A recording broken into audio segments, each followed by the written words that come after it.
Now then, let's see. We were in Deuteronomy 4. And when we come to Deuteronomy 4, we come to all sorts of thrilling things.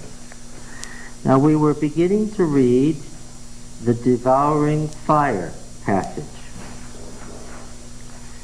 And in Deuteronomy, Yahweh's appearing at Sinai in fire is a theology, because fire was worshipped in the ancient world, and theology was attached to the meaning of fire. Okay? And so we're in the fire passage. And I want you to look carefully, beginning at verse 9. Only take heed and keep your soul diligently, lest you forget the things which your eyes have seen. One of them being the fire on Horeb. And lest they depart from your heart all the days of your life. Make them known to your children and your children's children, how on the day that you stood before Yahweh your God at Horeb, Yahweh said to me, gather the people to me, that I may let them hear my words, so that they may learn to fear me all the days that they live upon the earth, and that they may teach their children so. And you came near and stood at the foot of the mountain, while the mountain burned with fire, to the heart of heaven, wrapped in darkness, cloud, and gloom. Then Yahweh spoke to you out of the midst of the fire. You heard the sound of his words, but saw no form. There was only a voice. And he declared to you his covenant, which he commanded you to perform, that is, the 10 words. And he wrote them on 2 tables of stone. And Yahweh commanded me at that time to teach you statutes and ordinances, that you might do them in the land which you are going over to possess. Therefore take good heed to yourselves, since you saw no form on the day that Yahweh spoke to you at Horeb out of the midst of the fire. Beware lest you act corruptly by making a graven image for yourselves in the form of any figure, the likeness of male or female, the likeness of any beast that is on the earth, the likeness of any winged bird that flies in the air, the likeness of anything that creeps on the ground, and the likeness of any fish that is in the water under the earth. And beware lest you lift up your eyes to heaven, and when you see the sun and the moon and the stars, all the hosts of heaven, you be drawn away and worship and serve them, things which Yahweh your God has allotted to the peoples under the whole heaven. But Yahweh has taken you and brought you forth out of the iron furnace, out of Egypt, to be a people of his own possession, as at this day. Furthermore, Yahweh was angry with me on your account, and he swore that I should not cross the Jordan, and that I should not enter the good land which Yahweh your God gives you for an inheritance. For I must die in this land. I must not go over the Jordan, but you shall go over and take possession of that good land. Take heed to yourselves, lest you forget the covenant of Yahweh your God, which he made with you, and make a graven image in the form of anything which Yahweh your God has forbidden you. For Yahweh your God is a devouring fire, a jealous God.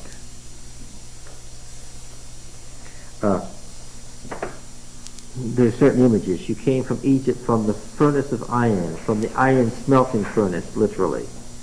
What do you know about an iron smelting furnace? This is the end of the Bronze Age and the beginning of the Iron Age, and the hottest fire on earth was found where?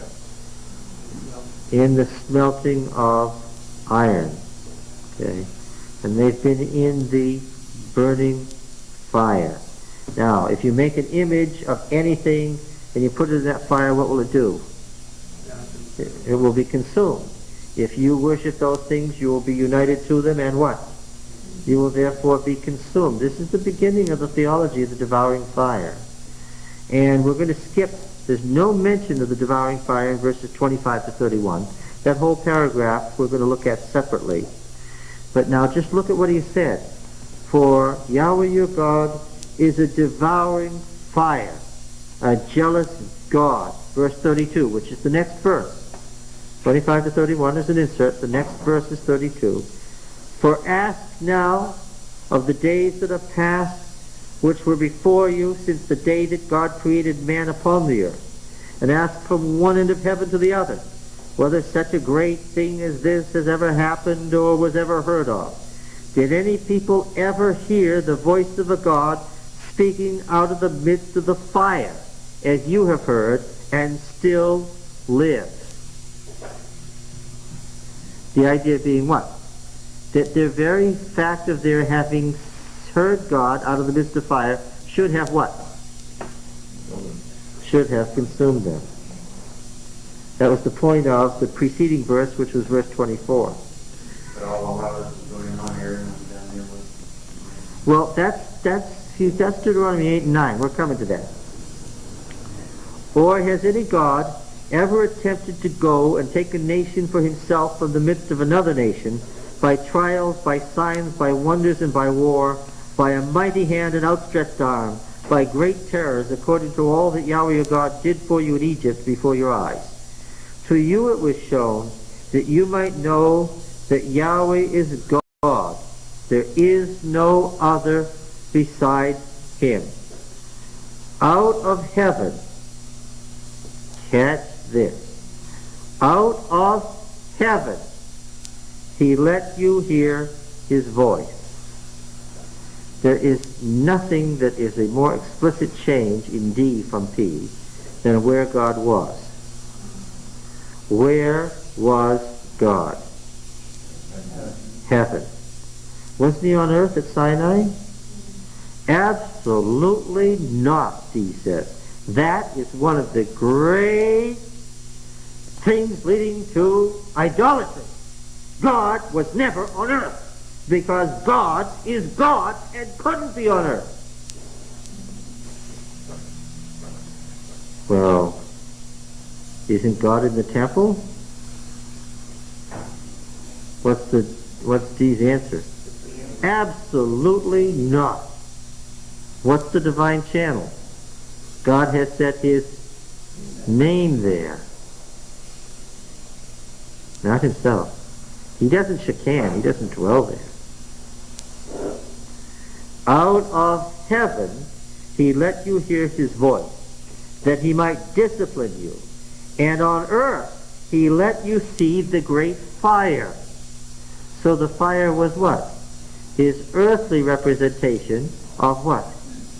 His heavenly being.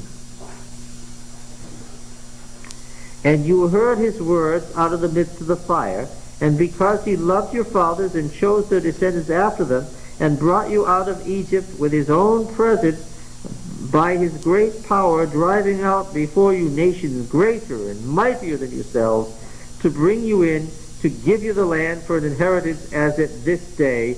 Know therefore this day and lay it to your heart. This is the conclusion, and so it's important. Lay it to your heart that Yahweh is God in heaven above and on earth beneath. Why? Because his voice came from heaven and you saw the fire on earth. Therefore, he is God in heaven and on earth. That's the theology of it. Yes? And that's why it's, you can say, and brought you out of Egypt with his own presence. Because the fire is the representation. The fire is the representation of his presence. It is not God himself. He's disagreeing with T. Out of heaven he let you hear his voice, that he might discipline you. And on earth he let you see his fire, and you heard his words out of the midst of fire. Know therefore and lay it to heart, that Yahweh is God in heaven above and on earth beneath. There is no other. Therefore you shall keep his statutes and his commandments, which I command you this day, that it may go well with you and with your children after you, and that you may prolong your days in the land where Yahweh your God gives you forever. How long in the land? Forever. Okay, then Moses set apart the 3 cities in the east and so forth. When you run into this contradiction, What? when you run into this contradiction, for instance, in terms of where God is between P and D. Yeah, he dwelt in the... How do you resolve then? I don't have Which to. is right? I don't have to. How much of God was in the sanctuary in the wilderness? Well, I'd have to say any part of God that was in the sanctuary in the wilderness would have had to have been what? A very small. There was always the danger, and you can see how it could happen over time, that if you said God was in the temple, then idolatrous minds, people prone to idolatry, would say what? Then he's there, and therefore he's what? He's limited. And if I go over here, and if the other God is powerful over here, then I got to worship him, and that's his place over there. He is very concerned that you not think of God as there. He's not there. Okay? Remember Solomon's speech at the dedication of the temple, where Solomon suddenly talks as if he'd written Deuteronomy? 1 Kings 8:27. But will God indeed dwell on earth? Behold, heaven and the highest heaven cannot contain thee. How much less this house which I have built.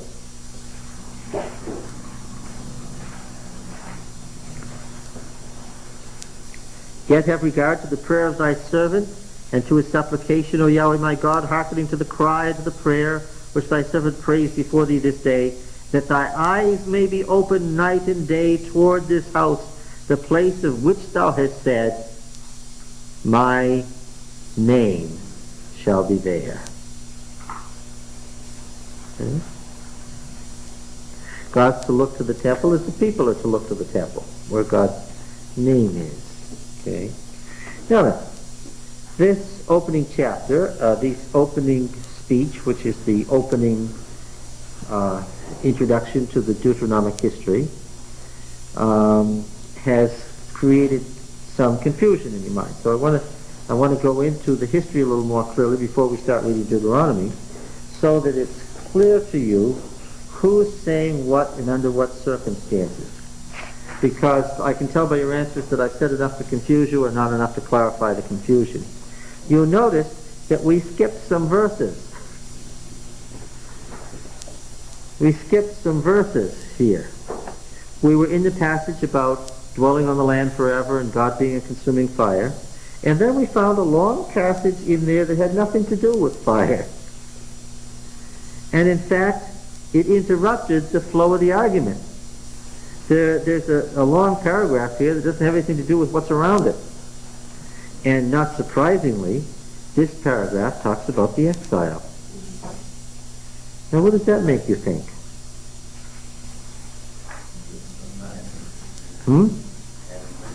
Added later? Yes, I think that's what happened, exactly. And the question is, who would have added it later? And why here? And why add anything later anyway? Well, of course, part of the problem is that if you say what's going to happen is you're going to go into the land now, and your options are you're going to be destroyed in the land if you don't obey God, or else you're going to live there forever. And then what happened? They were not destroyed, nor did they live there forever. What happened? Instead, they went into exile, and a question came up. And what was that? How does this fit with... You get this. Well, we got to find out who the Deuteronomistic historian is who was writing the history. What books are included in the history? Deuteronomy, Joshua, Judges, Ruth, which is a piece of Judges, 1st and 2nd Samuel, which weren't 1st and 2nd originally, they were just Samuel, and 1st and 2nd Kings, which again were divided by the Septuagint translators because they were so big, but they were all just kings once upon a time. All right. Now then, let's not get the person who created that confused with Deuteronomy itself. What is Deuteronomy itself? Deuteronomy itself is a great covenant renewal ceremony. And where does, we've already read enough of Deuteronomy to know, where does this covenant ceremony occur? In Shechem. How often? Every 7 years. And from what period in their history does Deuteronomy and the Deuteronomic Code come, those laws? As you read those laws, you can see they describe a certain society, a certain kind of society. Where in the history of Israel is the society that's represented by the Deuteronomic Code and by the covenant renewal ceremony at Shechem? Judges, yes. But the Judges is a 300-year period. Where in the history of the Judges is Deuteronomy? Where is it represented? Is Deuteronomy early Judges, middle Judges, late Judges? No, it's not late. No. Well, we see a covenant renewal ceremony going on in whose time? Joshua. Yes. And many of the laws we're going to see are from the early Judges period. Deuteronomy represents a very early period in the covenant league. The league was centered at Shechem. Okay, and we're going to find that there were 12 tribes, and we're going to find 12 tribes, although we're going to see that the southern kingdom, Judah, with its relatives, were not included in the 12 tribes of the Shechem League. And we'll find out why. They had some other tribes to fill in so that they had 12. But Judah getting involved in all this is a later event than Deuteronomy. Deuteronomy ends up in Judah, but that's for some technical reasons. Now, the person who is writing here is introducing the history. How far does the history go? Well, one of the things that we've already noted is that the historian seems to think that a lot of the promise made to the fathers, Abraham, Isaac, and Jacob, and a lot of the promise made through Moses is ultimately fulfilled when? In David. And the land grant made to David in 2 Samuel 7 is a key turning point in the history. And this 2 Samuel 7 passage that we have read and read and read again until you should be able to memorize it and say it in your sleep, this is a key turning point in his theology. Let me tell you where this comes from. In the ancient world, let us say that there was Empire A fighting Empire B. Let's say the Hittites were fighting the Egyptians. And let's say that a local Syrian king came to the aid of the Hittites just at the last moment and turned the battle in their favor so that they saved the day. The emperor of the Hittites might be inclined to give that king and his descendants a land grant of a certain kingdom, saying, your family will rule over this land forever because of what you've done. This is typical of land grants that were made in ancient suzerainty treaties, where because of something a particular king had done, he and his descendants after him, that particular family, is promised by that empire that they will have that particular fief forever. Fief in the sense of the way medieval kings gave out duchies to certain families to be their particular thing forever. Okay? So it's become popular in American biblical theology to refer to the land grant to David, the fief given to David forever, unconditionally because of his service to Yahweh in fulfilling the intentions of the wars of the Lord that started in the Exodus and were finally brought about by David. Okay? And one of the things that we notice is that the land grant in Assyrian treaties, which were very popular in the 8th and 7th century BC, in most ancient treaties, the land grants, all of the ones that are recorded, are forever. There's no conditions attached to them. It's because of what has already been done that this is our response to you for what you've done. There's no ifs, ands, or buts. And as it's presented in 2 Samuel, the promise is not like a conditional covenant like made with Israel at Horeb. Rather, it's simply a promise for how long? 2 Samuel 7, we know that it begins in 11b by now, halfway through 11. Moreover, Yahweh declares that he will make you a house. When your days are fulfilled and you lie down with your fathers, I will raise up your offspring after you, who shall come forth from your body, and I will establish his kingdom. I will establish his kingdom. He shall build a house for my name, and I will establish the throne of his kingdom forever. Get it there? Forever. Now, just on the face of it, just taking a guess, what do you think? Is this something that a historian writing in the exile would have emphasized in quite this way? Would a historian in the exile have been able to say, well, God promised David the throne forever? It wouldn't make any sense, would it? Not at all what happened. I will establish his kingdom. And this is definitely the Deuteronomist. The next verse says, he shall build a house for my name. Remember Deuteronomy 12, when Yahweh chooses a place among all your tribes and cities to make his name dwell there? His name that dwells there? This is Deuteronomic theology. He shall build a house for my name, and I will establish the throne of his kingdom forever. I will be with his father, and he shall be my son, son of David, son of God business. When he commits iniquity, I will chasten him. When he commits iniquity, I will chasten him with the stripes of the sons of men, but I will not take my steadfast love from him as I took it from Saul, whom I put away from before you. And your house and your kingdom, not just the house of David, but the kingdom itself, shall be made certain forever. Is it incidental to the promise, or is it the promise itself that it's going to last forever? It is of the essence of the promise made to the house of David that the throne and the kingdom would stand forever.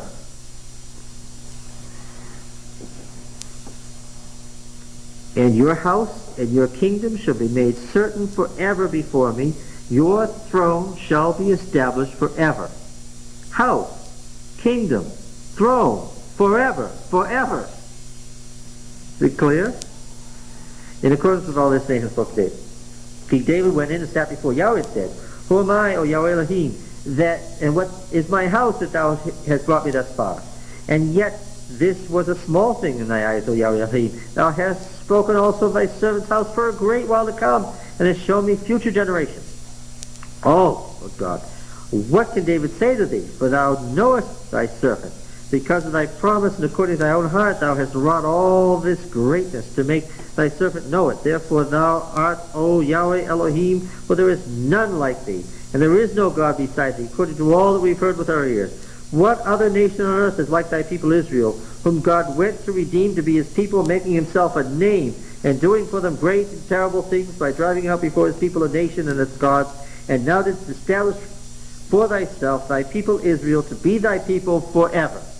And thou, O Yahweh, didst become their God. And now, O Yahweh Elohim, confirm forever the word which thou hast spoken concerning thy servant and concerning his house, and do as thou hast spoken, and thy name will be magnified forever, saying, Yahweh of hosts is God over Israel, and the house of thy servant David will be established before thee.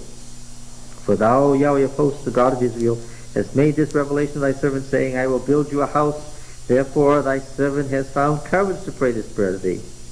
And now, O Yahweh Elohim, thou art God, and thy word is true, and thou hast promised this good thing to thy servant. Now therefore may it please thee to bless the house of thy servant, that it may continue forever before thee. For thou, O Yahweh Elohim, hast spoken, and with thy blessing shall the house of thy servant be blessed forever. Now look, if you didn't get it at first, how does David's prayer of response strike you? David is stunned by what? David is stunned, absolutely stunned by the promise, which is what? That his family would be the ruling family forever. He's stunned by the thought. Is this the theme of an exilic historian? Clearly what? No. Okay. 2 Samuel, 1 Kings 8:13. 1 Kings 8, you know by now, I hope, is the dedication of the temple. If you haven't, everybody here should be able to say the promise of the house of David, 2 Samuel 7. Joshua makes a covenant renewal ceremony. Joshua 8, Joshua 24. Okay? Dedication of the temple, 1 Kings 8. Some of these things should be just stuck in your mind. Solomon speaks 4 times in 1 Kings 8. We're going to examine them. But only one of these is poetry. It's a little short beginning of a poem, what we call an incipit, the first verse of a poem. Then Solomon said, Yahweh has set the sun in the heavens,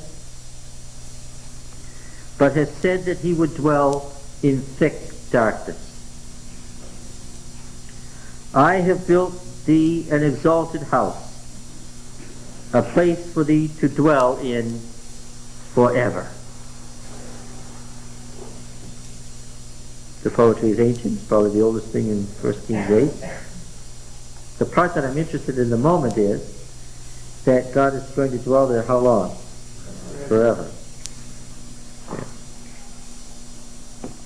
Chapter 9, verse 3.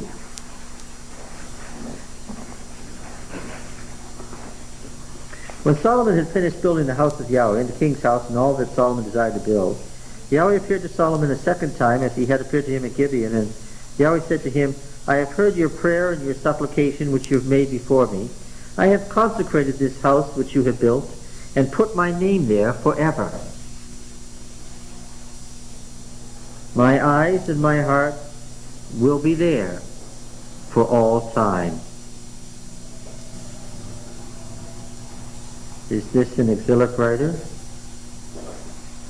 If it is, you'd expect him to go on and say something about how that fits, right? Chapter, There are some conditions in verse 4. There's a condition in verse 4? And if you walk before me as your father David walked in singleness of heart and uprightness, to do according to all that I have commanded you, you shall keep my statutes and my judgments. Then I shall establish the throne of the kingdom over Israel forever. Keep going. If you haven't finished the sentence. As I spoke to your father David, saying, there shall not fail you a man on the throne of Israel. First of all, this is not a quote of the Nathan prophecy. Because you haven't read the whole history, you've been misled by taking a verse out of context. But since you brought it up, I'll explain it right now. What have you gotten confused about? This is not a quote of the Nathan prophecy. The Nathan prophecy quoted that we talked about promised a feast to David forever. What was that feast? Jerusalem. Yes, keep going. And the temple, and the kingdom or the kingship of what? No. What was David's own possession?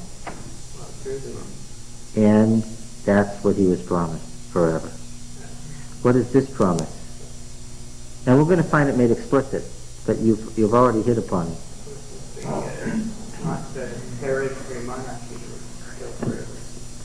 But remember, it wasn't very long after David before what David's family did not have what? Did not have the throne of what was called Israel. Conditions were attached to their maintenance of the throne over the throne of Israel. Now he's going to go on, 1 Kings 12 and 13, 11, 12 and 13, and tell us that those conditions weren't met. That's why the throne of Israel was taken away from the house of David. And you're reading about the throne of Israel. There. Yeah, okay. Very, very tricky here, huh? You just wanted to see if I knew, that's all. Chapter 15 and verse 3. Chapter 15 and verse 3. And we're going to spend so much time on the throne of Israel, throne of Judah stuff that you won't believe it. 1 Kings 15 and verse 3. We are pursuing now one of the most interesting things in the Bible. 1 Kings 15:3. Now in the 18th year of King Jeroboam the son of Abijam reigned over Judah. We're going to look at every one of these kings in a moment. And he walked in all the sins which his father did before him, and his heart was not wholly true to Yahweh his God, as the heart of David his father. Nevertheless, for David's sake, Yahweh his God gave him a lamp in Jerusalem, setting up his son after him, and establishing Jerusalem, because David did what was right in the eyes of Yahweh, and did not turn aside from anything that he commanded him all the days of his life, except in the matter of Uriah the Hittite. Very interesting. 2 Kings 8, verse 19. 2 Kings 8, verse 19.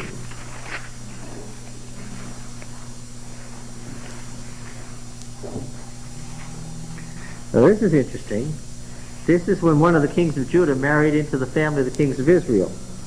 Ahab and Jezebel had a daughter named Athaliah. and that daughter was married to the king of Judah. In the 5th year of the reign of Joram the son of Ahab, king of Israel, Jehoram the son of Jehoshaphat, king of Judah, the son of Jehoshaphat. Ahab and Jehoshaphat were contemporaries. They went to battles together. And Jehoshaphat, to his discredit, married his son off to Ahab and Jezebel's daughter. For the first time in centuries, Israel and Judah were getting along good. It just happened that at this time, Israel was in one of its Baal stages, and Judah was in one of its revival stages. A strange time for them to get together. There's another time when two of the most devout kings who ever lived in Israel and Judah went to war with each other. Ironic, but it happened. Well, anyway, this man here, Jehoram of Judah, verse 18, he walked in the way of the kings of Israel as the house of Ahab had done, for the daughter of Ahab was his wife. And he did what was evil in the sight of Yahweh. Yet Yahweh would not destroy Judah for the sake of David his servant, since he promised to give him a lamp and to his sons forever a light. Okay, so is this an exilic thing? They're just as bad as Israel, but God wouldn't destroy Judah. Why? He promised to give David a lamp in Jerusalem forever. All right, chapter 21 and verse 7. 21 and verse 7. 21:7.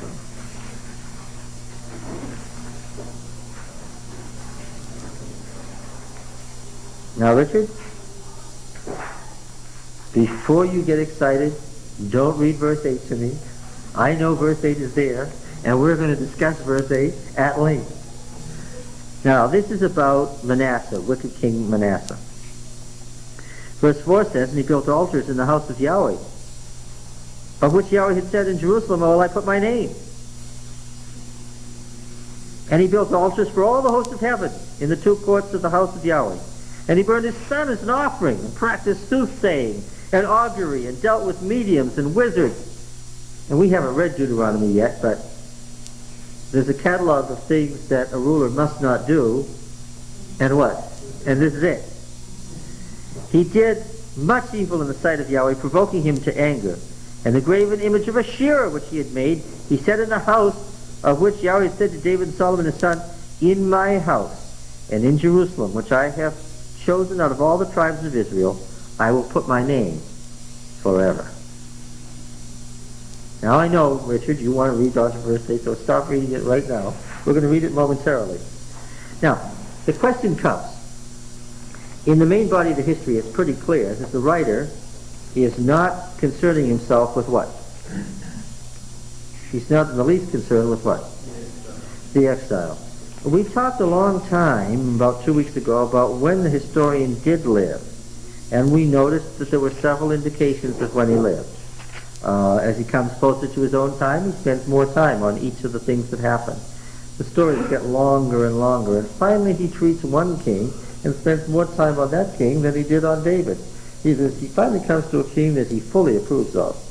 He finally comes to a king of which there's no except. Right? He finally comes to a king that he likes thoroughly. And everything that king did, he likes. And who's that king? Well, we knew that he was headed toward Josiah a long time before that. In the story of the setting up of Israel and the tearing away of Israel from Judah, he had told us where he was headed. 1 Kings 11 and verse 26. 1 Kings 11 and verse 26. Jeroboam the son of Nebat, an Ephraimite of Zereda. This is a northern kingdom individual. A servant of Solomon, whose mother's name was Zeruiah, a widow, also lifted up his hand against the king. And this was the reason why he lifted up his hand against the king. Solomon built the Millo, and then closed up the breach in the city of David his father. The man Jeroboam was very able.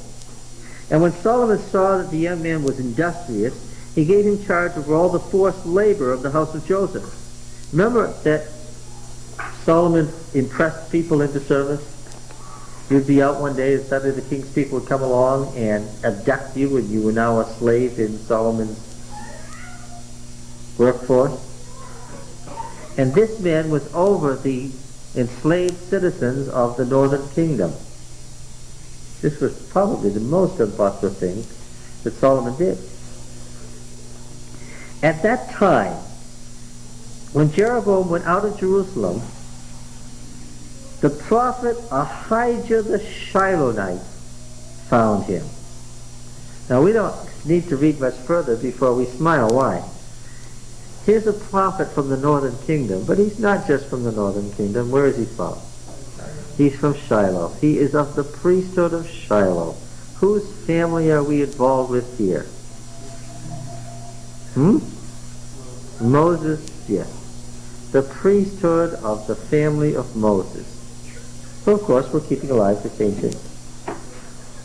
All right. We're going to find out that these Mushites had their fingers in more revolution and upheaval than you can imagine.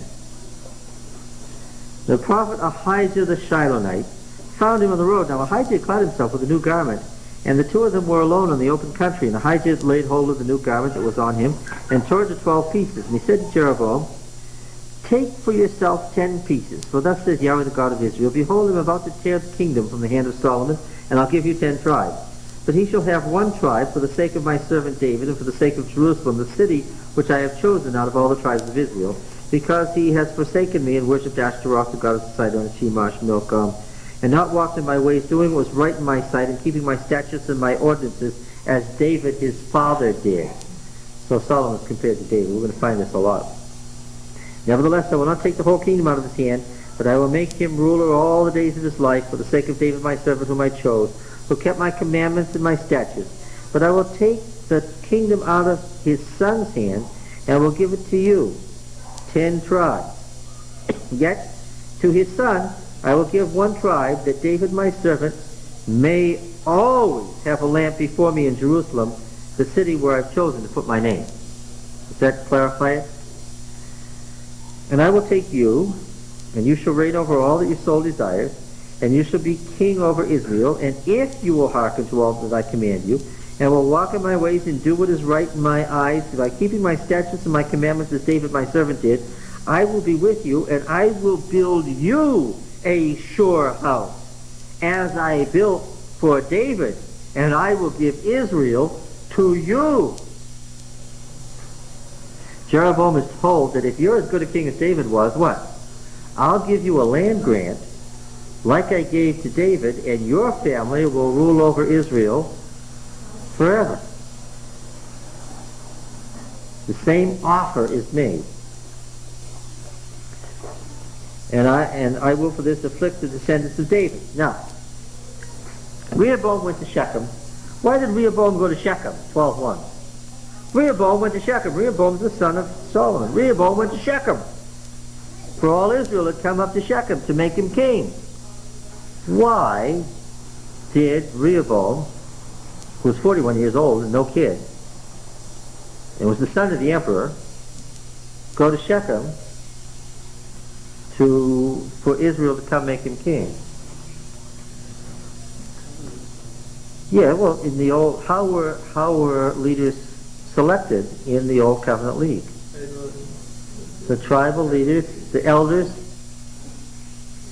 voted them in or out at Shechem. And even David and Solomon had not been able to eradicate these old covenant league traditions. If you wanted to be king of Israel, then what? You had to go to Shechem and get them to vote on you. Now clearly Rehoboam thought that this was all a bunch of nonsense. They asked him before they voted to do certain things. And he gave them his pornographic answer. And what did they say? Yeah, then forget it. You're not our king. End of story. Now then, an interesting thing happened. Verse 25. Well, verse 20 first. When all Israel heard that Jeroboam had returned, they sent and called him to the assembly and made him king over Israel. When they found that Jeroboam the son of Nebat had come back from Egypt, the assembly at Shechem called him and made him king. These are indications of the old covenant league system. Got it? The kings were voted on. That's why Saul didn't last. There was none that followed the house of David but one tribe only, Judah. Verse 25. Then Jeroboam built Shechem in the hill country of Ephraim. When he became king, what did he choose as his capital?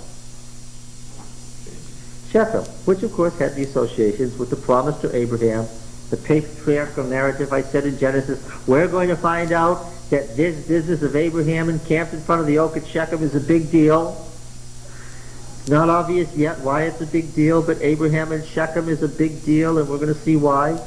You see, the northern kingdom is going right back to Abraham.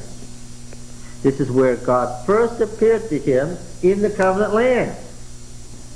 Okay? Shechem in the hill country of Ephraim and dwelt there. So he made this his capital. He went out from there and he built Penuel. Penuel is in Transjordan. He had a Transjordanian capital, and by building it where he did, he could cut off Judah from following the road up to their fortress at Mahanaim. And by doing this, he was able to cut off Transjordan from Judah. So he had political and religious reasons for why he did what he did. And Jeroboam said in his heart, now the kingdom will turn back to the house of David. If this people go up and offer sacrifices in the house of Yahweh at Jerusalem, then the heart of this people will turn again to their Lord, to Rehoboam the king of Judah, and they will kill me and return to Rehoboam king of Judah. So the king took counsel and made 2 calves of gold. Ah, we remember this only so well. And he said to the people, you've got up to Jerusalem long enough. Behold your gods, O Israel, who brought you up out of the land of Egypt, which is a quote from, or of, or else the other way around. Exodus 32, the golden calf. Although there's only one in Exodus 32, the people say what? Behold your gods, O Israel, who brought you up out of the land of Egypt. The people are actually quoting Jeroboam. The narrative as it's constructed in Exodus 32 is quoting what happened later in Israel. Because, of course, there's a reason for this, and I think I've explained it before.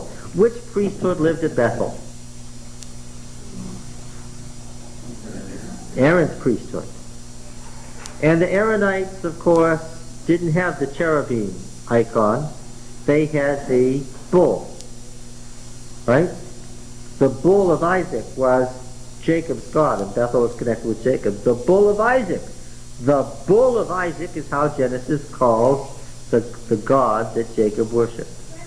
And this bull is the symbol of that. And it goes back to Aaron. And when you went to Bethel, if you ask the folks at Bethel, well, they say down in Judah that the cherubim on the ark are the true way to worship God. What would they have told you there? No. When we came out of Egypt, our father Aaron told the people, because he was a righteous man, to take off all their jewelry. This is while Moses was gone, we know not where. And he, at God's command, threw the jewelry into the fire, and what? Yes, and ever since then, here at Bethel, we have... Yes. You're listening to those Mushite stories again.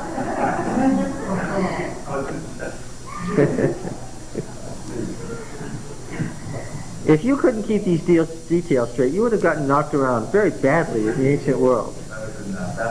Yes, if you had said those sorts of things in Bethel, you would not have gotten out of there.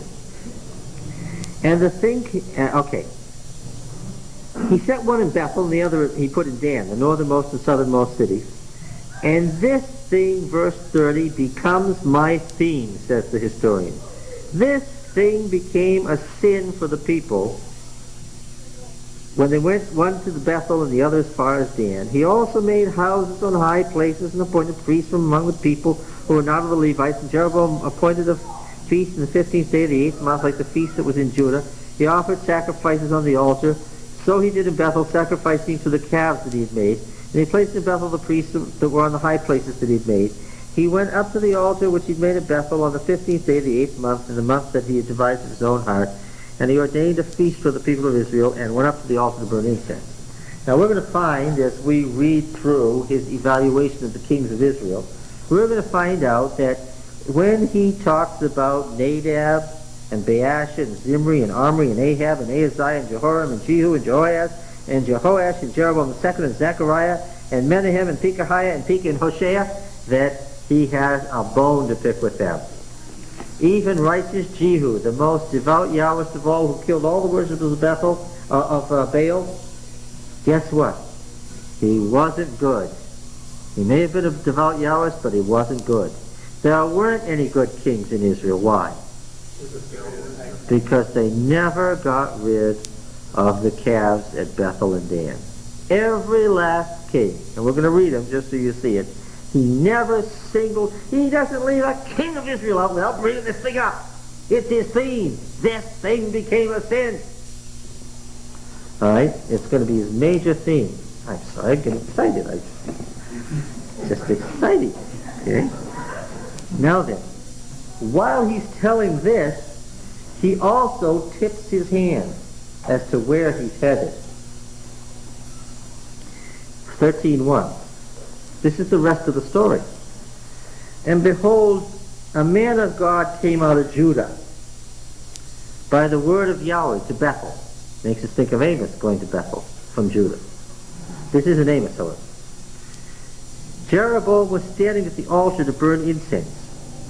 And the man cried against the altar by the word of Yahweh and said, "O altar, altar." Now remember, this is at the end of the reign of Solomon. Solomon began building the temple in the 4th year of his reign, which was the 480th year after the Exodus. The Exodus was 1450.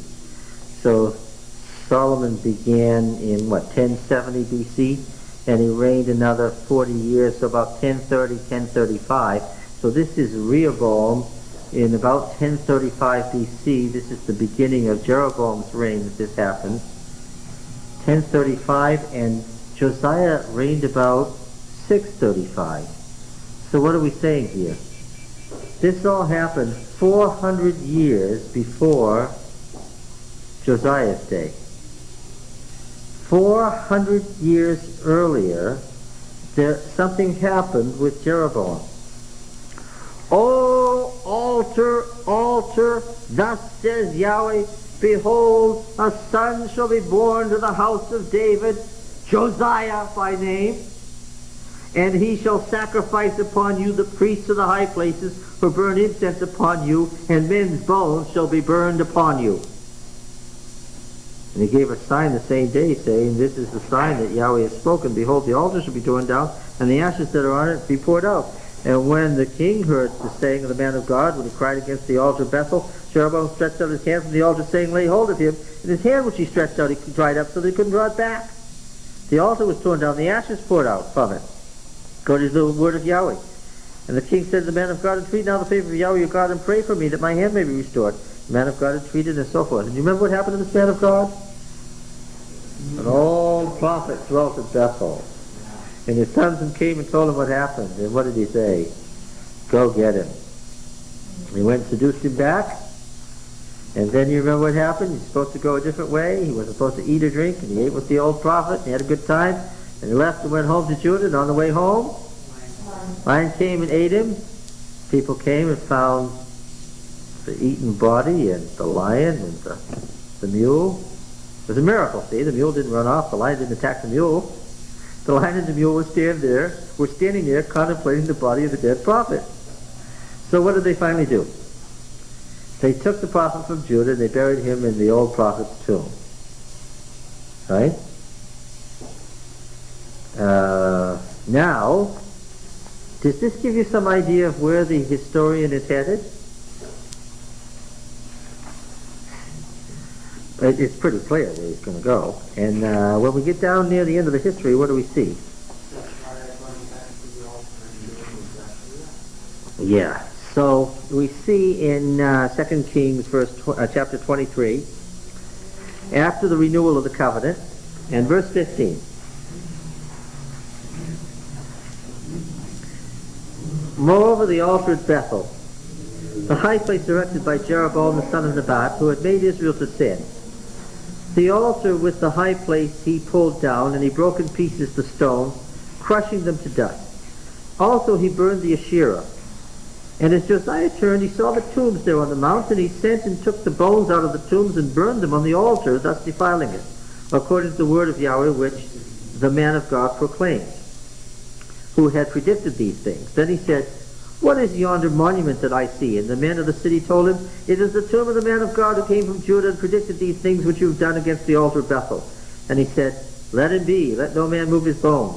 So they let his bones alone, with the bones of the prophet who came out of Samaria. And all the shrines also of the high places that were in the cities of Samaria, which kings of Israel had made, provoking Yahweh to anger, Josiah removed. He did to them according to all that he had done to Bethel. And he slew the priests of the high places who were there upon the altars, and burned the bones of men on them. And he returned to Jerusalem.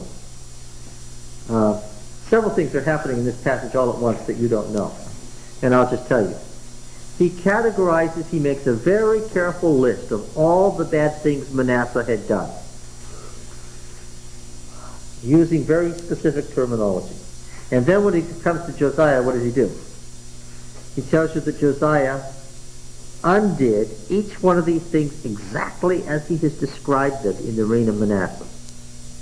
And then he continues by saying, and he undid all the things that, he set the pattern with Manasseh's father, he undid, sentence by sentence, all the things that Jeroboam the son of Nebat had done in Israel. Okay, and then the Passover, and then the statement there was no king like him. Now, there's something else that's going on. We noticed that in Deuteronomy 34, there was a statement that nobody had arisen in Israel like Moses. Remember? And we found that the exact words, there's not arisen a prophet yet in Israel like Moses, there's not arisen a king yet like Josiah. 2 Kings 23:25 is an exact quote or parallel quote of Deuteronomy 34:10. Now, in Deuteronomy 6:5, we have the most famous statement in all of Deuteronomy.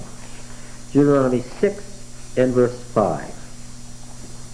This is in the Shema. Repeated everywhere at synagogues throughout the world to this day. Hear, O Israel, yes. Deuteronomy 6:4, Hear, O Israel, the Lord our God is one. The statement of pure monotheism in Deuteronomy. Hear, O Israel, the Lord our God is one. And you shall love the Lord your God with all your heart, and with all your soul, and with all your might. Everyone recognizes this as the most famous statement in Deuteronomy, and one of the most famous statements in the Bible, right? Interestingly, these exact words are found only once in the entire Deuteronomic history, besides right here. Only once do we find these words repeated again. Where do you think they might be? In 2 Kings 23:25.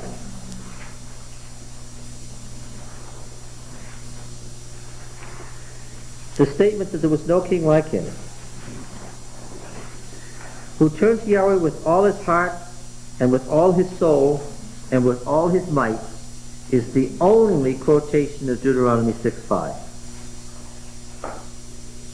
In all those centuries of history, from Moses to Josiah. Interesting. Now, what it was that Josiah was up to when he was destroying these images is interesting. 2 Kings 22 and verse 13. Read that. Josiah says, Go inquire of Yahweh for me, for the people and for all Judah concerning the words of this book that has been found. For great is the wrath of Yahweh that is kindled against us, because our fathers have not obeyed the words of this book. Again in verse 18, it is mentioned But as to the king of Judah who sent you to inquire of Yahweh, thus shall you say to him, Deuteronomy 17, in the Deuteronomic Code, Deuteronomy 17, verse 8. If any case arises requiring decision between one kind of homicide and another, or one kind of legal right and another, one kind of assault and another, in any case within your towns which is too difficult for you, you shall arise and go to the place which Yahweh your God will choose, and coming to the Levitical priest and the judge who is office in those days, you shall, what does yours say? Consult, that's the RSV, yeah. Inquires, dirash, it's the verb dirash, inquire. Inquire of them, and they shall declare your decision. Then you shall do according to what they declare to you, from the place which Yahweh will choose, and you shall be careful to do according to all that they direct you, according to the instructions which they give you, and according to the decision which they pronounce over you. You shall do. You shall not turn aside from the verdict which they do, either to the right hand or the left. The man who acts presumptuously by not obeying the priest who stands to minister before Yahweh your God, or the judge, that man shall die, and so purge the evil from Israel. In 2 Kings 22, 13, and 18, we have the only statement of anybody inquiring of the Lord and following this law. And in fact, this whole business about the right hand and the left, Deuteronomy 5:29. Deuteronomy 5 and verse 29.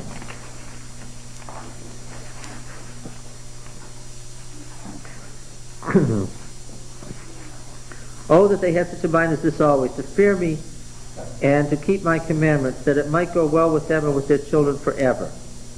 All right. And 28:14. Let's see what we find in 28:14.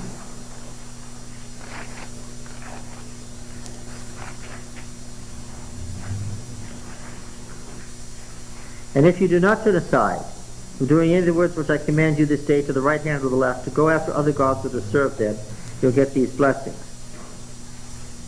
And in the passage that we just read about Josiah not turning to the right hand or the left, 2 Kings 22:2, another similar statement. This is the analysis. This general statement at the beginning of the reign. And he did what was right in the eyes of Yahweh. He walked in all the ways of David his father, and he did not turn aside to the right hand or the left. This is the only place in the whole history where, and it happens more than once here, as we see, someone is said not to have turned aside to the right hand or to the left. All right? In Deuteronomy 31, verses 9 to 13, Moses is pictured as setting up the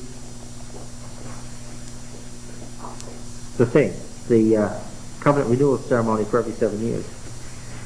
Moses wrote this law and gave it to the priests, the sons of Levi, who carried the ark of the covenant of Yahweh, to all the elders of Israel, and Moses commanded them, at the end of every 7 years, at the set time of the year of release, at the Feast of Booths, when all Israel comes to appear before Yahweh your God at the place which he will choose, you shall read this law before all Israel in their ears. Read it into their ears, it says, literally. Okay? Now then, Joshua is said to have been given this same command in Joshua 1:8.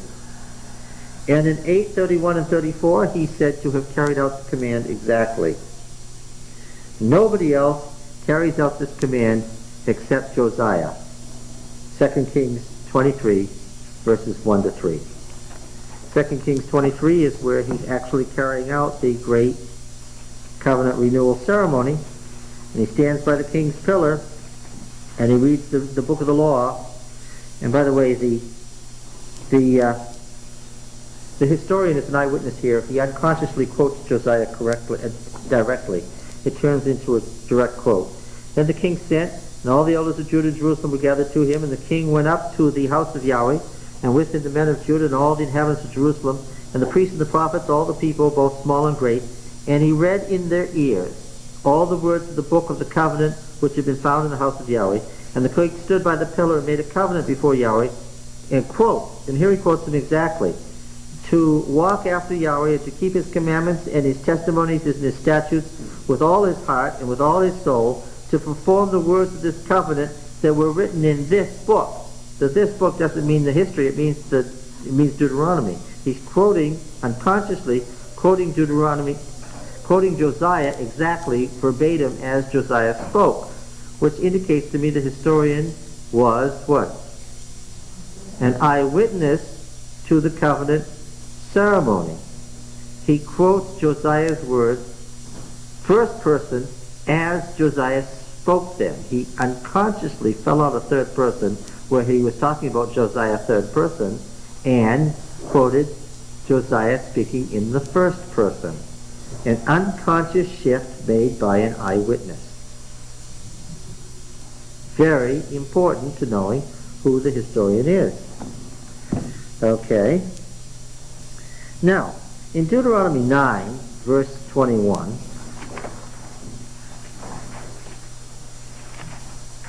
surely you figured out what the conclusion of all this is.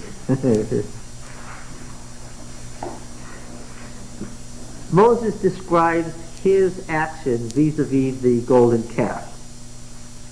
Then I took the sinful thing, the calf which you had made, and I burned it with fire. I crushed it, grinding it very small until it was as fine as dust, and I threw the dust into the brook that descended out of the mountain. Now, this is, by the way, what you do with grain gods. You burn the seed and you crush it, you throw it into the ground. This is mythic language. It's interesting, it comes right out of the Ugaritic text, but that's not our point here. The point is here that these verbs coming together in this series of things of what Moses did to the golden calf are found again later. Where do you think they're found? That's right. This is what Josiah did to the Asherah his father had made, to all the idols of the host of heaven, and then what he did when he went to Bethel. Okay, this is further indication that the golden calf that Aaron made is supposed to be the calf of Bethel. The same set of words, 2 Kings 23:15.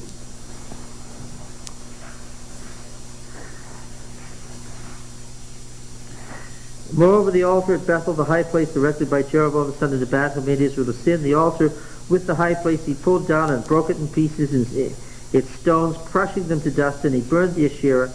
You can't tell, of course, in an English translation that you're reading the same words verbatim, word for word. Okay, but that's the case here. And in 9:21, what he had done, and 2 Kings 23:6. Same thing, 23:6. And he brought out the Asherah from the house of Yahweh outside Jerusalem and to the brook Kedron, and he burned it at the brook Kedron and beat it as fine as dust, as thin as dust, dak, it says, thin as dust, and cast the dust out of the graves of the common people. As Moses took the golden calf to the brook that came out of the mountain, Josiah took the Asherah and ground it up at the brook Kedron. Do you get it? Yeah, okay, it should be pretty clear what's going on here. Deuteronomy 12:2. Deuteronomy 12:2. About their altars.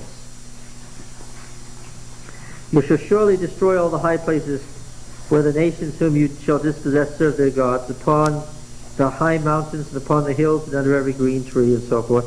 You shall tear down their altars and dash in pieces their pillars and burn their Asherah with fire, hew down their graven images of their God and destroy them. Again, the same collocation of verbs in 2 Kings 23:15 and 23:6 is said only of Josiah in all history. Now state my conclusion for me. It is so much and so unique that it cannot be an accident. That this happens to Josiah as it happens to nobody else. The wording in Deuteronomy at the beginning is applied to Josiah and only Josiah at the end. so that the history goes from Moses to Josiah. And who is Josiah then? He's the new Moses. Yeah. It would not be a surprise then if the historian is writing in Josiah's time why he would emphasize the eternal kingship of the Davidic house, right? Now, an eternal house was promised to Jeroboam. Why didn't he get it? He made these calves. These be your gods, O Israel. And as soon as he did that, the prophecy came that what? Son of the house of David is going to do this, this, and this to you, Josiah by name. Remarkable for its,